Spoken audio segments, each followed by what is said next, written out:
Jornal da Rede Alesp conversa agora com o deputado Paulo Fiorillo, do PT. Ele vai falar para a gente sobre o ato solene, sobre parceria entre municípios e consulados. Bom dia, deputado. Bem-vindo ao Jornal da Rede Alesp. Tudo bem? Bom dia, Júlia, Jeremias. Tudo bem? Bom dia àqueles que nos acompanham pela Rede Alesp. No início da semana, deputado, o senhor presidiu, então, esse ato solene que repercutiu muito sobre essas novas possibilidades de cooperação e desenvolvimento econômico, aqui no estado de São Paulo. E o senhor falou bastante ali da região do Vale do Ribeira. Eu queria repercutir isso com o senhor agora. Claro. Primeiro, só para quem nos acompanha entender, nós constituímos o ano passado uma frente parlamentar que discute o desenvolvimento econômico regional. A frente tinha como objetivo ter um diagnóstico das regiões. O governo do estado também apresentou um projeto nesse sentido de desenvolvimento econômico regional e nós tínhamos como objetivo iniciarmos um debate com o Alto Vale do Ribeira, são 6 prefeituras, para discutir perspectivas de parcerias e também de apresentar aquela região para alguns países do mundo. Infelizmente, a pandemia impossibilitou uma reunião presencial, que já estava marcado para março desse ano, e agora, essa semana, a gente conseguiu realizar com 2 cônsules, o cônsul da Itália, Filippo La Rosa, e o cônsul de Israel, Alon Lavi.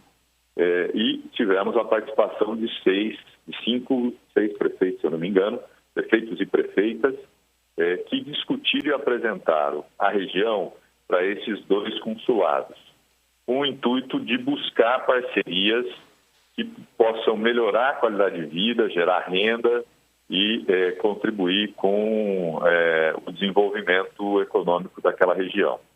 Foi uma reunião importante, os 2 cônsules se comprometeram, inclusive, em visitar a região quando a pandemia diminuir e permitir esses deslocamentos, para tentar, a partir daí, também apresentar empresas de Israel, empresas da Itália, que possam ter interesse. Aquela região tem várias possibilidades.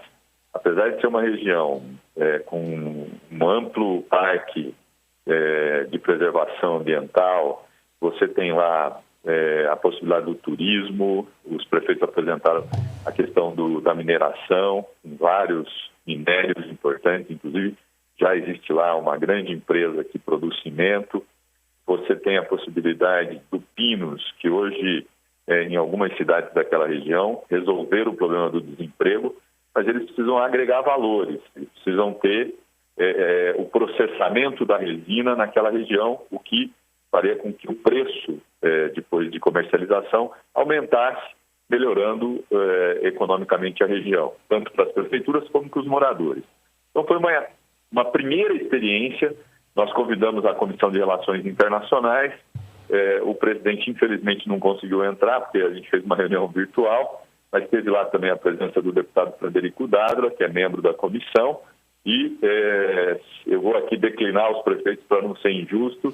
Estava o prefeito de Apiaí, o Luciano, estava o prefeito João Batista, de Itapirapuã Paulista, a prefeita Janete, de Barra do Chapéu, a prefeita Jusmara, de Guapiara, o prefeito de Ribeira, o Jonas, e o prefeito de Itaoca, o Frederico. Portanto, tínhamos 6 prefeitos daquela região do Alto Vale do Ribeira, que é uma região que tem problemas viários, as vicinais não estão asfaltadas e falta infraestrutura. Mas não é isso que vai impedir que a gente busque parcerias. Até porque o próprio governo do estado já lançou um programa, o ano passado, o Vale do Futuro. Nós queremos fazer agora que o Vale do Futuro se transforme no Vale do Presente. Essa é a ideia.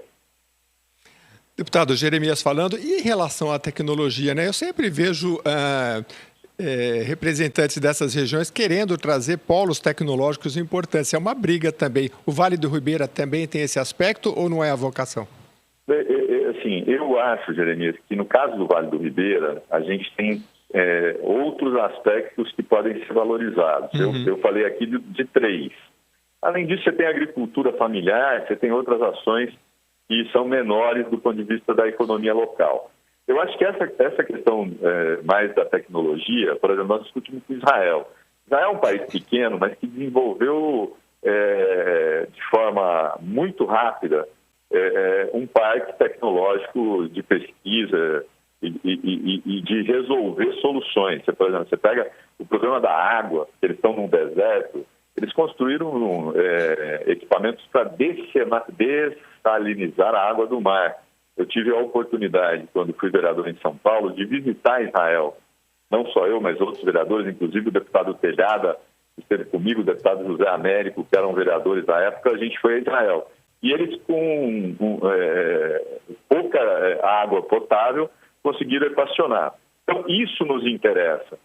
A capacidade de pensar alternativas tecnológicas ser utilizadas, né, na região do Vale. Por exemplo, a questão da água, que para eles é uma coisa fundamental, o Vale tem de sobra.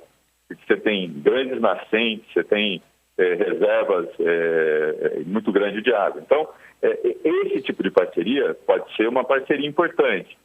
O turismo, que Israel tem muito interesse, e a Itália também, você pode buscar parceiros para melhorar a rede hoteleira, para ter alternativas de visitas, de roteiros de visita, o que faria com que mais gente fosse conhecer aquela região.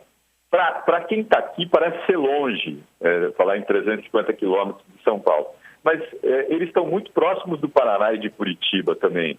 Então, você tem acessos diferenciados, o que pode favorecer a ida de empresas ou mesmo de serviços para aquela região. É isso que a gente está apostando. E, deputado, até o próprio cônsul italiano, Filippo La Rosa, disse, né, sobre um plano do consulado justamente para geração de novos empregos, ativações culturais, e disse que também no interior paulista, mais de 60% das empresas acabam sendo italianas. Nesse momento, quando a gente fala de desenvolvimento econômico, a gente está no meio de uma pandemia, no pós, se torna ainda mais importante essa junção de apresentar os municípios para alguns países, como, por exemplo, os dois que o senhor falou agora? Não tenha dúvida. O governo do Estado tem um papel nesse sentido, mas ele também tem os seus limites. Hoje o governo do Estado instalou já 2 escritórios, um na China, outro nos Emirados Árabes, para dialogar parcerias. O problema é que nós temos 645 municípios e as regiões, elas são regiões que cada uma tem as suas especificidades e a sua vocação econômica. Então a ideia é que a gente possa aproximar o poder público local dos consulados, o que também facilita. E o cônsul da Itália falou uma coisa importantíssima, que é essa história de conhecer o interior. Porque ele usou esse exemplo. Primeiro que o Estado não é só a Paulista, do Paraíso, a Consolação. O Estado é muito mais do que isso. A cidade de São Paulo é muito mais do que isso. Então, ele se colocou à disposição, do mesmo jeito o cônsul de Israel, de fazer a visita, de conhecer em loco. E eu tenho certeza que, ao visitar essas regiões, eles vão perceber a importância que tem do ponto de vista de parcerias. Eu falei depois com o cônsul da Itália, falou, olha, Paulo, eu preciso que me traduza o que tem com o látex do Pinus, o que é possível, porque isso me ajuda. Eu entendo de leite, eu sei que o leite ele é produzido dessa forma e para ser consumido dessa forma. Agora, as resinas, eu não tenho esse conhecimento técnico. O que a gente vai fazer agora?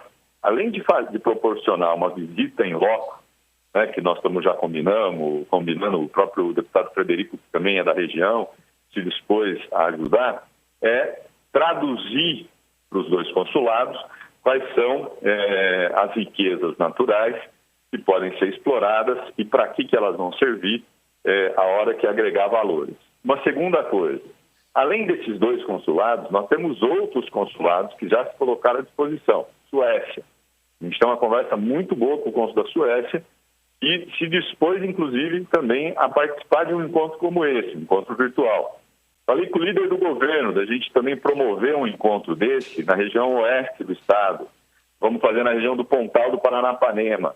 Isso vai fazendo com que os consulados conheçam um pouco o interior, mesmo que agora de forma virtual, mas abrindo portas para o futuro. A pós-pandemia, na minha opinião, vai ser o grande desafio para o estado de São Paulo.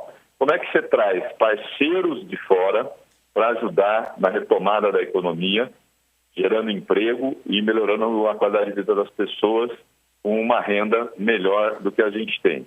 Esse é o grande desafio e tenho certeza que o mundo ele só vai ser melhor se se ele for solidário e se ele tiver essa perspectiva de parcerias. É isso que a gente está apostando. Deputado, o senhor falou em relação à agricultura familiar, né? Eu já tive a oportunidade de visitar escolas e que as pessoas se ressentiam de, às vezes, uma região produzir determinado alimento, no litoral, por exemplo, pescados, e isso não chega nas escolas, né? Há quem pense que só o grande agronegócio é que pode vender esses produtos e chegar, só que a gente sabe que muitas vezes nas escolas as crianças vão para as cantinas e compram no intervalo um pacote de bolacha, né? E a intenção desse trabalho que o senhor tem feito na frente parlamentar é justamente olhar a vocação e dar um caminho para essas demandas, né? Eu queria que o senhor comentasse um pouco em relação a isso. Então, primeiro, assim, só fazer um registro triste.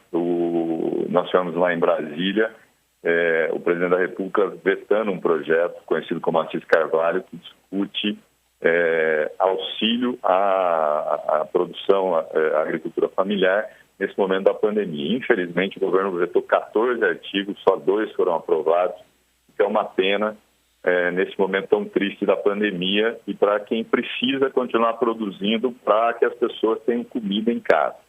Nós estamos fazendo esse debate com as secretarias, principalmente a da Educação, da Saúde e a SAP, que cuida das penitenciárias, também para fazer com que elas gastem um recurso que é carimbado para a compra da agricultura familiar. Uhum. É um programa que dispõe recursos para a compra. O governo federal também acabou com o que tinha no governo federal, mas no estado tem. Então nós estivemos conversando com a Secretaria de Educação que poderia ser uma grande responsável, porque tem dinheiro, pela compra da agricultura familiar. Nós estamos dando passos, ainda são passos pequenos. A pandemia ela acabou acelerando algumas ações, mas diminuindo outras.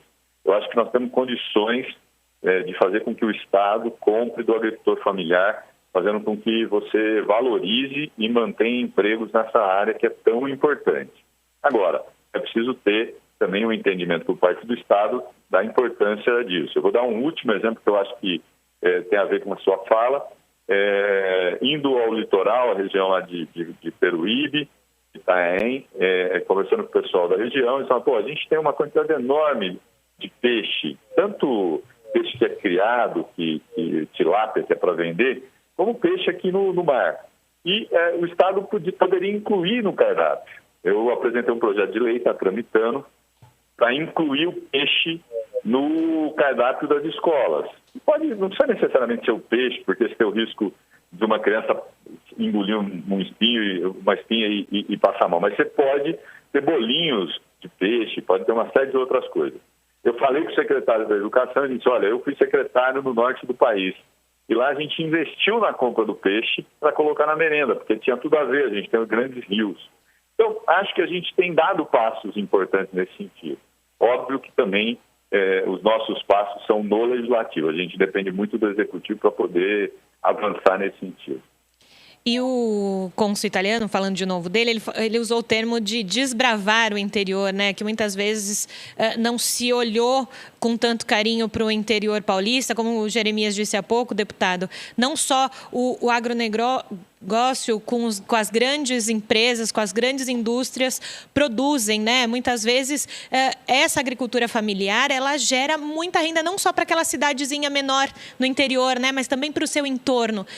É momento de se olhar melhor para o interior de São Paulo? Eu acho que a pandemia faz com que esse olhar para o interior ele comece a existir com um pouco mais de prioridade. Óbvio que você tem nas grandes cidades um interesse às vezes mais imediato, porque ali você concentra um número grande, você tem problemas macros que também precisam ser resolvidos. Mas hoje, você tem muita gente que saiu de São Paulo e voltou para o interior. E você precisa criar as condições também para que essas pessoas continuem no interior e não venham para os grandes centros, fazendo com que lá ela tenha as condições objetivas para viver bem, para ter um emprego, para ter um salário e para ter uma vida melhor.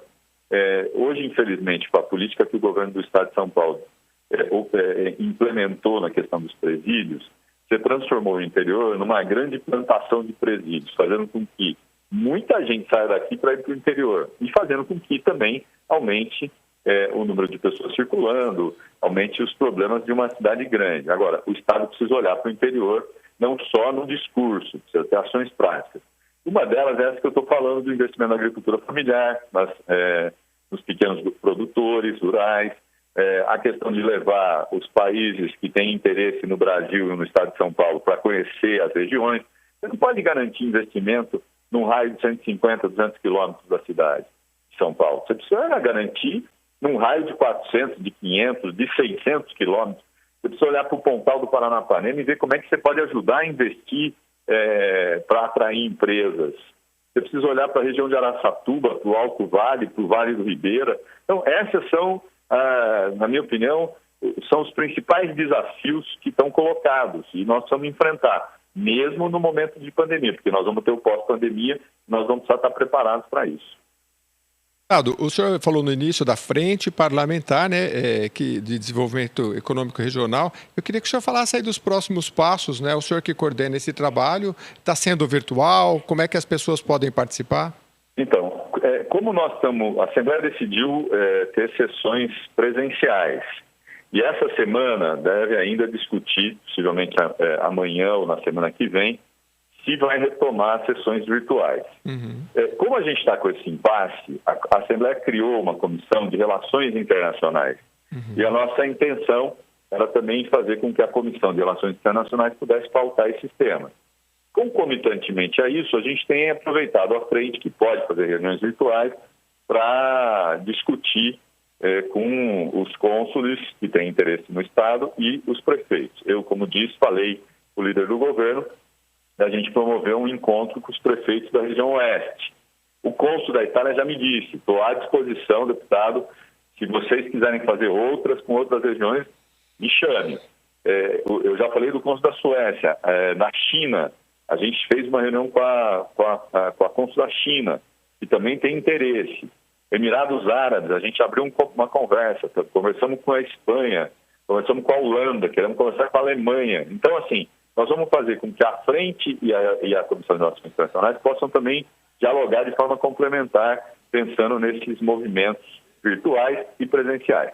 Como acompanha, a gente teve a transmissão pela Rede Aleste e pelo YouTube, e também pelo meu Facebook. Muita gente acompanhou e também teve a repercussão, principalmente por conta da fala do cônsul da Itália. Muito bem. Deputado, nós já estamos na quarta-feira, mas a gente sabe que os trabalhos parlamentares aqui, eles têm um foco principal na terça e na quarta-feira. Ontem eu acompanhei o plenário, teve projetos de deputados colocados em pauta.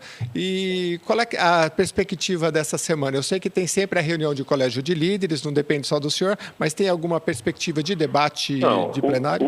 O que tinha eram projetos de deputados, projetos polêmicos que não conseguiram alcançar quórum para votação, e tem esse projeto do deputado Campos Machado que discute a volta ou não às sessões presenciais ou virtuais. Certo. E como nós não tivemos quórum na sexta, o projeto teve que ser empurrado para a quinta. E pode voltar para a pauta na semana que vem. Então, esse é um debate importante. O outro debate que ainda não é público é o debate do projeto 529, que é o X-tudo do governador, faz a reforma administrativa, faz a reforma tributária. Esse ainda não tem debate público, ele tem 45 dias para ir para o plenário, possivelmente eles queiram levar no final de setembro. Então, nós vamos acompanhar de perto essa discussão. Muito bem. Bom, agradecemos, deputado, pela sua presença mais uma vez, deputado Paulo Fiorillo, do PT. Esse Fiorillo é italiano, deputado?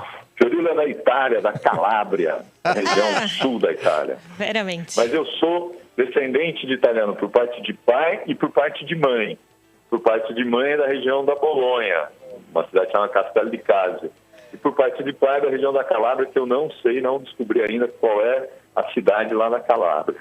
Pois é, eu tenho amigos que fazem, eles entram no aplicativo e ficam tentando descobrir, inclusive italianos ficam tentando descobrir, porque é uma riqueza cultural muito importante. A gente falou aqui de turismo, né? A gente não tem muitas vezes esse turismo histórico, mas ali na região do Vale do Ribeira, com certeza precisa ser preservado, e acho que é um bom representante, Paulo Fiorillo, do Partido dos Trabalhadores, para fazer essa interlocução com o consulado italiano e com os demais países. Obrigado mais uma vez, deputado. Eu é que agradeço, muito obrigado, um grande abraço a você, a Júlia e todos que nos acompanharam, tá bom? Abraço. Muito obrigado, até a próxima. Obrigada, deputada. Ele falou